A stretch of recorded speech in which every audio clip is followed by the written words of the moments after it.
On tonight's episode of Locked On Lightning, it's Bolts Sabres Part 3. Is David Savard coming back to Tampa, as well as Sheary and Stamkos on the way out? We're breaking it all down coming up and more on another episode of Locked On Lightning. You're Locked On Lightning, your daily podcast on the Tampa Bay Lightning. Part of the Locked On Podcast Network, your team every day.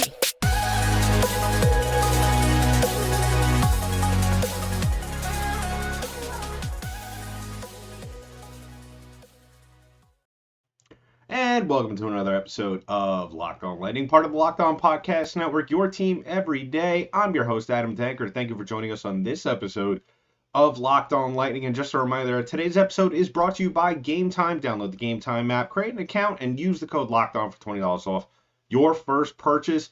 On tonight's episode, we're talking about Bolts and Sabres Part 3. We're joining in on the game in the first intermission.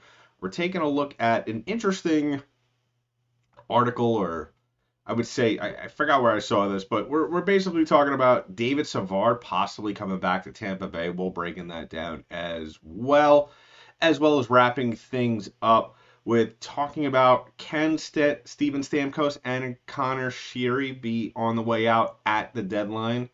We talk about that all and more. But first, I just want to remind you to go ahead and subscribe to the podcast. Give us a follow wherever podcasts are distributed in audio form. We're also available on YouTube. So go ahead and subscribe to the channel, hit that comment section below, hit that thumbs up button, and let us know your thoughts on any of the topics, either from tonight's game or, tonight's episode.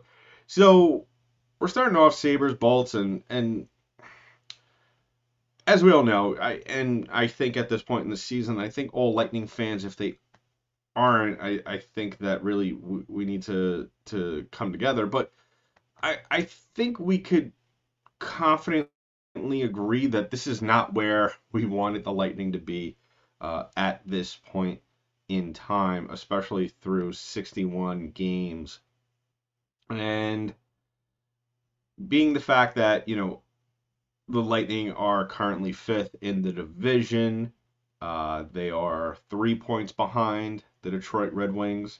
They are about 11 points ahead of Buffalo, so there is that is the good positive that you could kind of take with you coming into this game, is that the Lightning just have to go out there and win this game for the sake of catching up to Detroit and not have to worry about Buffalo sneaking up on them in the division. Obviously, the other incentive there, obviously, but at the same time, not necessarily a worry, is you want to still win games and collect points at this time of year. Like I've said before, very important part of the season where you really want to collect points and just pad the lead that you have in front of the teams behind you.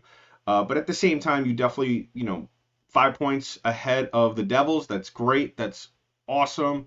But you definitely want to go out there and continue to pad that lead, because the Lightning will go through another little bit of a rut, if you want to say, if you don't want to consider this one, this recent streak of play a rut, and the Devils could very well figure it out. So going out there, playing a good solid game against the Buffalo Sabres is very important. And the Lightning thus far tonight, I thought they have played very well, all things considered. I think we could agree that they're not playing their best hockey. I don't think we have seen their best hockey thus far this season. But having said that, what I think we could take from this game, and I think that we could take away from every game from past games as well as future games, is that if you see other players other than Nikita Kucherov scoring, in my opinion, I think that is a good sign, because Kucherov is going to get his goals.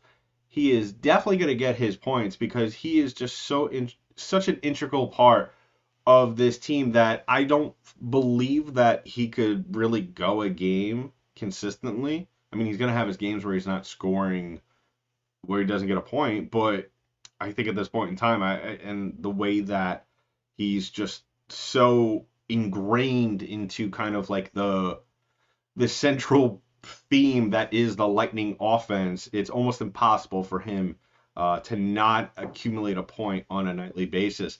But what I will say is that if you were kind of looking for your sign, as we all do on a nightly basis, of what kind of night this could be, I mean, the Braden Point power play goal was nothing short of phenomenal. Everything about that was great. The pass from Kucherov was phenomenal. The move at the end, and I don't think that was intended. I don't think Point I don't think he intended on kind of hesitating there.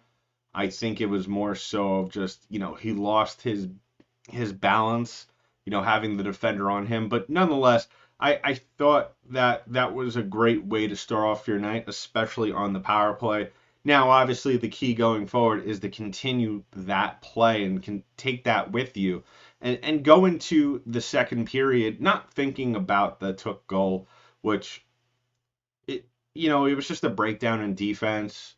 Can we nitpick and say that Vasilevsky should have saved that? Yeah, but I said on the last episode, and I feel like I've said it so many times at this point to where I'm exhausted about it already, is that I think with Vasilevsky, what you see is what you get out of him. I think this year he's an average goaltender, and you got to take away how you feel about his numbers, but really when you measure, and obviously not everyone can do this, it's physically impossible, but if you want to compare him to every other goaltender this year that plays on a regular basis and just do the eye test, I mean, I would bet money and venture to say that it's not too far of a stretch that he is in the middle of the pack of goaltenders at least. I don't think he's towards the bottom, but I certainly don't think he's at the top. I think, if you're grading him, if you're ranking him out of 32 goaltenders, if you're taking a goaltender from each team, he's maybe 15, 16, 17, around there. And I don't think that would be too outlandish of a thing to say. I know there would be other people who would probably rank him a little higher, but at the same time, how many of those people are either not being biased or have really paid attention to what has been going on this season. So, yeah, right now the Lightning go into the first intermission, like I said, tied at 1 with the Buffalo Sabres. And, I look at it this way, and maybe this is just, I've learned to manage my expectations, but, anytime the Lightning could go into that first intermission, as we've spoken about in length, how much they've struggled in the first period of a lot of games, I can say with confidence that I would very much prefer them going into a period tied rather than losing. I don't think that's an out-of-the-box idea either. So let me know in the comments below. I mean, what did you see from this first period that really impressed you? One last note that I really liked, and I'm sure some people might piggyback on this, which is great, is that they were very aggressive out of the gate. I thought the Lightning did a very good job of being aggressive offensively. They were really doing a good job of just pushing the issue down the ice. Sometimes we could see a little bit of a hesitant effort going into the zone, especially at the point of entry, and really for them to do that, as well as weather the storm of, there was a couple of hits there before the point goal in which the Lightning got hit there pretty hard. I don't remember who it was. Maybe it was Esamont that got laid out along the boards. I'm not entirely sure, but I really thought that, you could kind of lose momentum at certain times when those kind of hits are being laid. So being able to kind of keep your composure and just to kind of just stay the course, especially early on when things, quite frankly, aren't going as well as you would like them to go for you recently. That's a good sign to start the game. So let me know in the comments below how you're feeling about the game thus far. I mean, some of you might not see this until after the game, which is fine, but as always, we're going to be dropping an episode tomorrow talking about this game as a whole. So As always, please go ahead and subscribe to the podcast. And coming up, we're going to be talking about David Savard. We're going to be talking about the possibility of him coming back to Tampa Bay. We'll talk about that coming up in just a little bit. But first, I want to talk about our friends and sponsors over at Gametime. Now, you shouldn't have to worry when you're buying tickets to your next big event. Whether it be a comedy show, a theater play, or a musical, or a sporting event, whatever it is, you should be able to go out there, buy the tickets, and not have to stress about a thing. Well, Gametime is the fast and easy way to buy tickets for all sports, music, comedy, and theater events near you with killer last-minute deals and all-in prices, views from your seat, and their best price guarantee. Gametime takes the guesswork out of buying tickets. My favorite thing about this, one of my favorite things about it, is the view from your seat preview. Nothing more that I love is seeing what I'm gonna get for my money before I even spend money. So, and you could be able to do that too, and everybody should be able to do that. And the other thing I kind of spoken about every time we talk about our friends at Gametime is the zone deals. And with zone deals, you could pick the section, and Gametime picks the seats for big time savings. So download the Gametime app, create an account, and use the code LOCKEDON for $20 off your first purchase. Terms apply. Again, create an account and redeem the code LOCKEDON for $20 off. Download Gametime today. Last minute tickets, lowest prices guaranteed. So as always, I want to thank everybody for making us your first listen of the day. If you haven't already done so, please go ahead and subscribe to the podcast. Give us a follow wherever podcasts are distributed in audio form. We're also available on YouTube. Hit that subscribe button. Subscribe to our channel.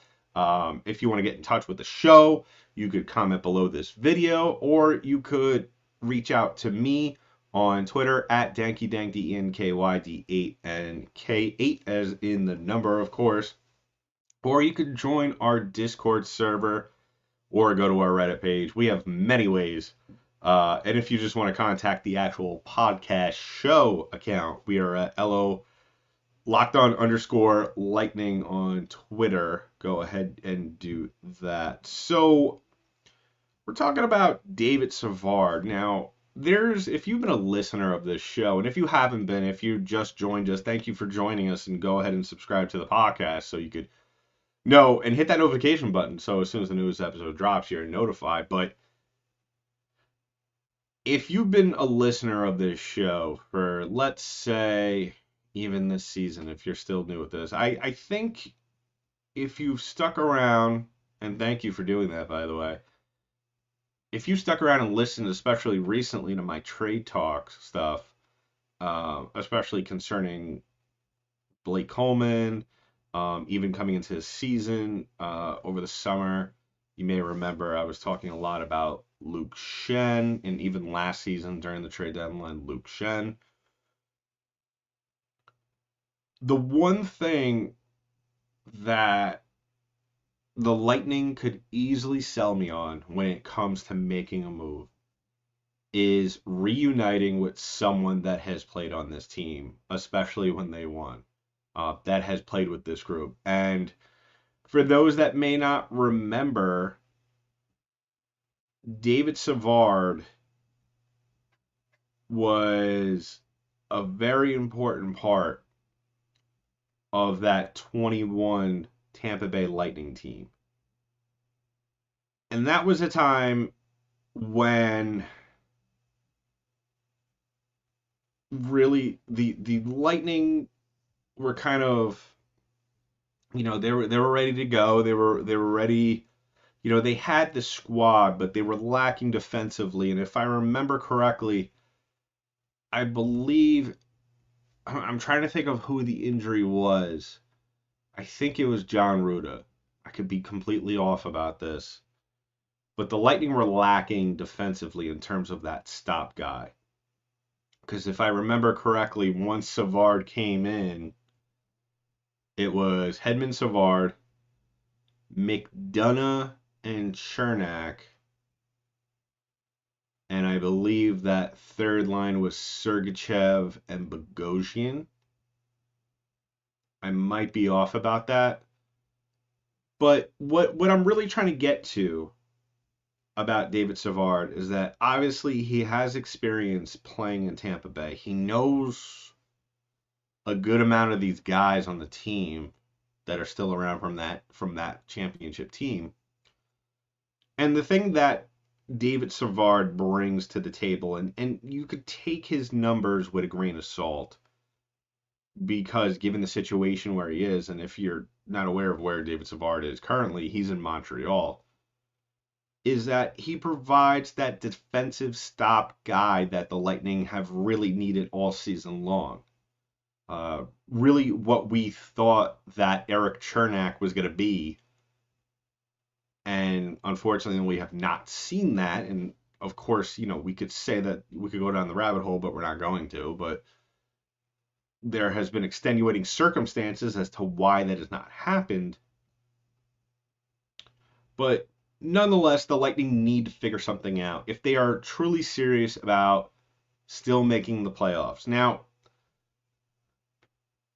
I got done on the other episode talking about how the Lightning, regardless of if they're deciding to sell or if they still think they can make a run, regardless of what happens, the proper strategy and the way easier scenario is going to be trading certain pieces, and this kind of goes hand in hand with what we're going to talk about to wrap things up.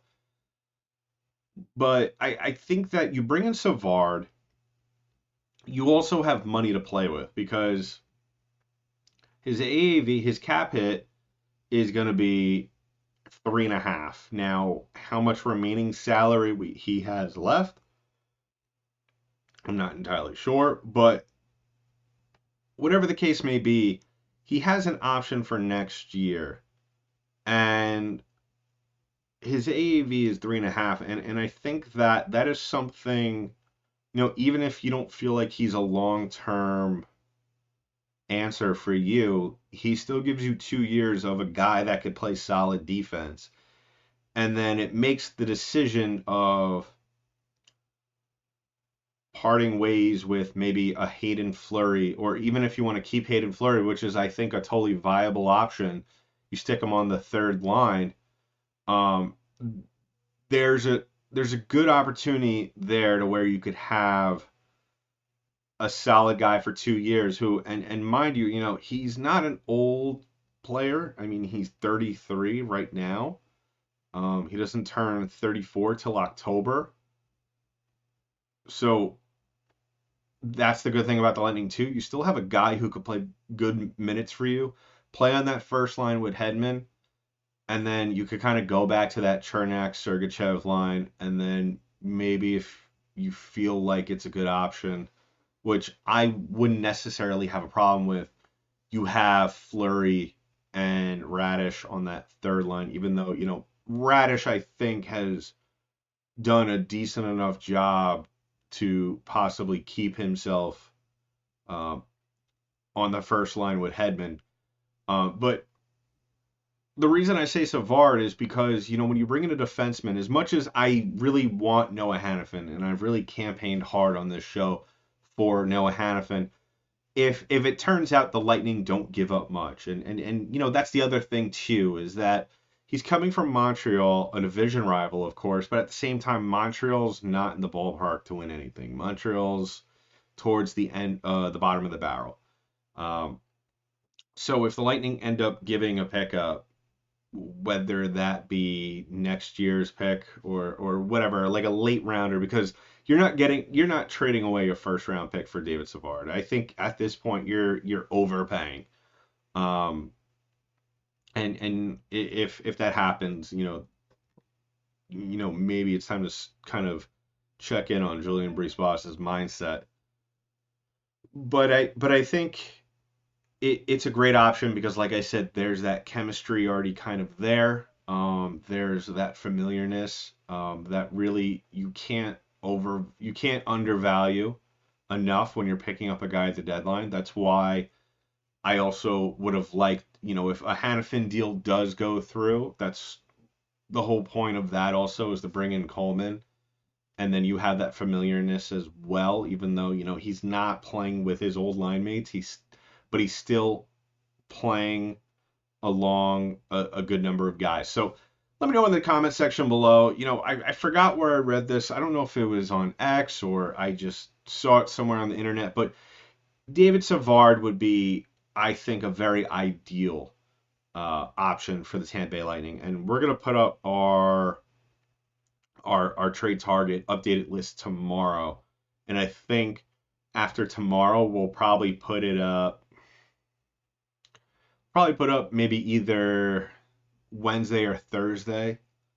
Unless the Lightning make a deal before then that is very significant, in which really that list isn't needed.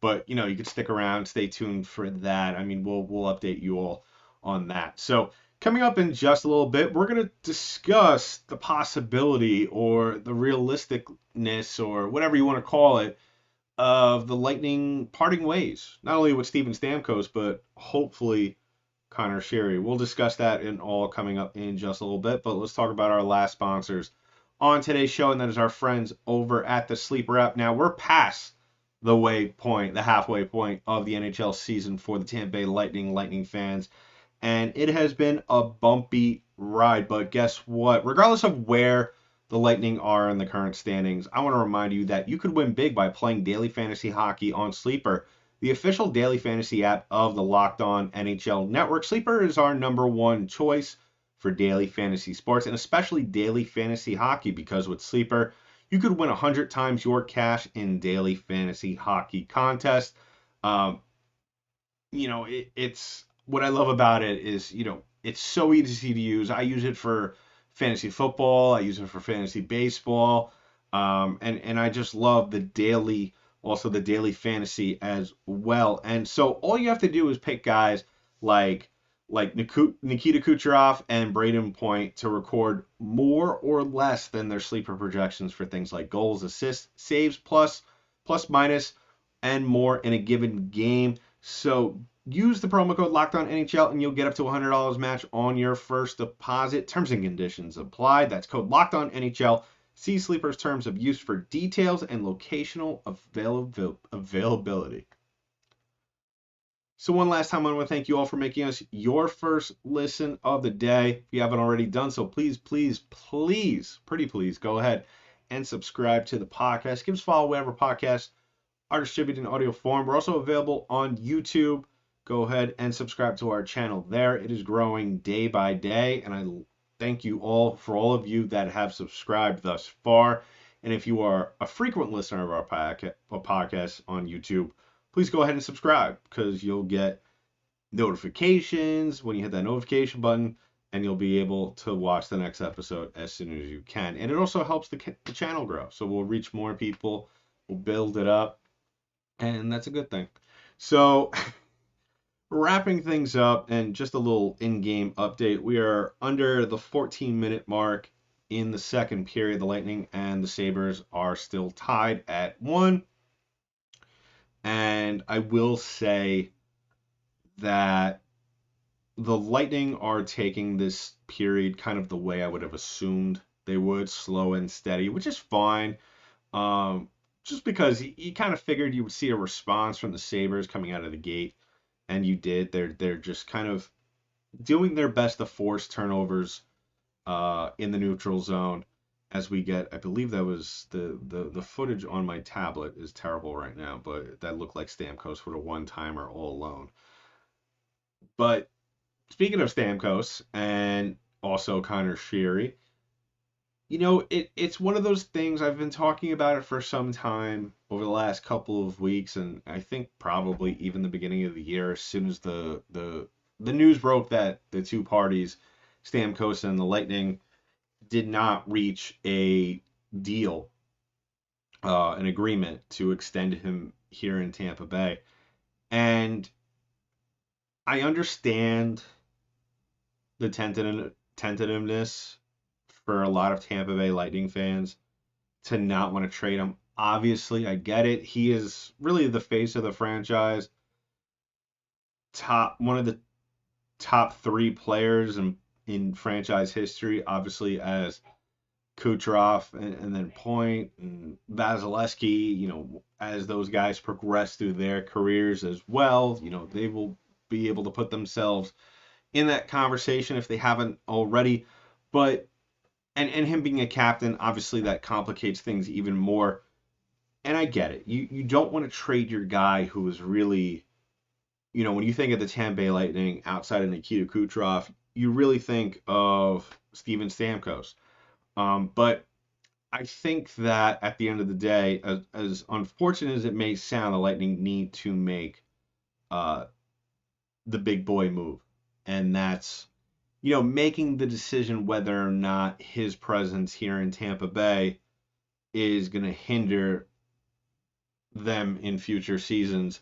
And especially, in any sport, it would be very irresponsible if you kind of know, even if you don't, to let a player just walk away at the end of the season and not get anything in return. I mean, I feel like if the Lightning reached out to some teams, and I feel like also at this point in time, if nothing's happened right now on February 29th, I would be very, very surprised if anything happens by March 8th where we see him moved. But I will say that it does present a good opportunity not only for the Lightning but as well as any potential playoff teams out in the Western Conference, because I'd very much doubt that the Lightning are going to trade him to an Eastern Conference team, because then at that point you're just competing, you're just giving your rival more ammo, or your wild card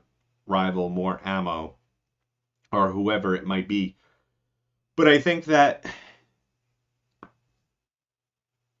if there is a deal that can be reached where you can put him on a team that is not in the Eastern Conference, and he could still kind of go off and have an opportunity to win a championship, that's great.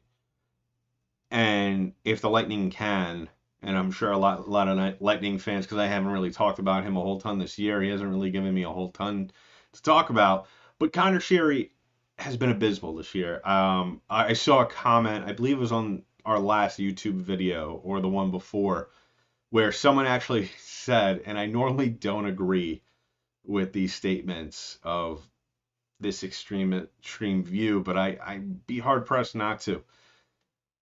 Someone said he might be the worst player in the league, and I first it made me laugh. Whoever you are, you know who you are, and that was hilarious. So thank you. But I think that it's not too far off of an assessment. I mean, he's been utterly useless this year, compared to what the expectations were coming in this year. And it's not like this guy's been fighting injury all year. And it was just it. I think I mentioned on a last podcast, or a podcast a couple of weeks ago. So this is Vlad Nemestikov 2.0. Everybody knows that little failed experiment the Lightning signed him. There was so much, I wouldn't say so much excitement, but there was a good deal of positivity surrounding him coming back to the Tampa Bay Lightning, and he was just atrocious, and they ended up trading him, I believe, at the deadline of that season. And I don't know what you could possibly get for Connor Sheary. I would think the likelihood of him going anywhere, I mean, if the Lightning know he sucks, the rest of the league does. And I think that, he's going to have to be a throw-in. And if you give him to any team, you're probably going to have to retain salary there. But I think that, to kind of answer my own question before, I think that the Lightning definitely should look into the possibility, because if they really want to, they can move Stamkos. As for what the right deal is, it's going to be a deal that, regardless of where he goes and how well he plays there and how well the Lightning play without him, it's going to be scrutinized. And I don't think it's going to happen. I think if Steve Yzerman was still here, he would have done it. I don't think that Julian Breeze-Boss will. So let me know in the comments below what you think about that. I mean, it's a tough situation. I mean, it's very unprecedented that a very lovable leader of a team that is, he's still very young in terms of human years. And even in hockey, I don't think that he's close to being done. I think he has like 6 more years. I think he could be 6 more years in this league.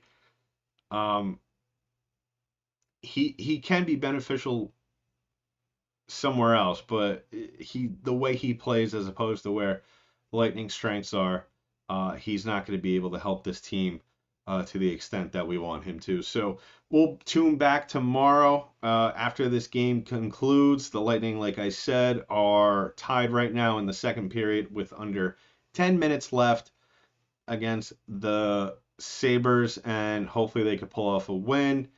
So far, so good until it isn't, but we'll be back tomorrow to recap the game regardless of the score. So in the meantime, that's been it for this episode of Locked On Lightning, part of the Locked On Podcast Network. I'm your host, Adam Tanker.